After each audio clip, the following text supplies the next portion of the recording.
Very good afternoon to all my dear students. So I welcome you for the session, and today we are going to discuss about pneumatics and electropneumatics. So first of all, we will try to understand the definition of fluid power as we discussed in the earlier class. Fluid power is the technology that deals with generation, control, and transmission of power using pressurized fluids. So it can be said that fluid power is muscle that moves the industry. So it may be a push or pull or regulate or drive virtually all the machines of modern industry. So we will go into the introduction of pneumatics. So what is pneumatics? So few decades various automation techniques has been introduced in the field of manufacturing. So in order to enhance the overall industrial productivity, the nature of or the time required to develop a product and make it as a product and it is usable for the consumers, it takes lot of time. So introducing this automation techniques, the industry has drastically reduced the development time. So among the various technologies that are playing important role in the rapid growth of Indian industries, fluid power is unique. So we have already electrical power and nuclear power and various other powers to drive the industry.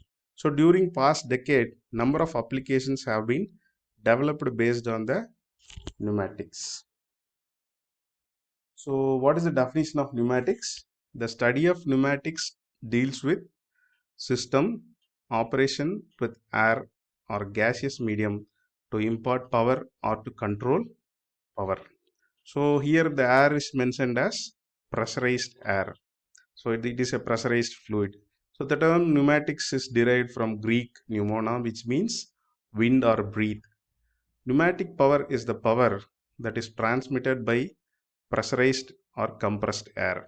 So where we get the air, it is from the atmosphere. This normal air is being converted into compressed air using a device called compressor, where the volume is reduced, pressure is increased.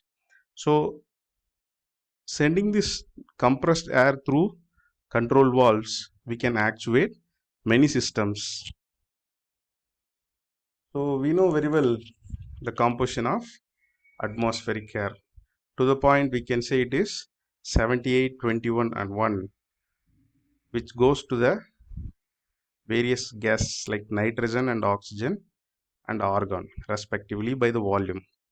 So various other gases also available in the atmosphere, and along with this we have some impurities. So air has mass and exert pressure on the surface of earth.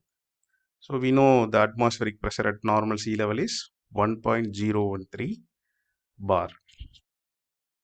So coming to the properties of gases, why we want to study the properties of gases during this fluid power? It is very important that fluid is compressible in nature. That makes gases to fit all the all the systems that is operated using pneumatics.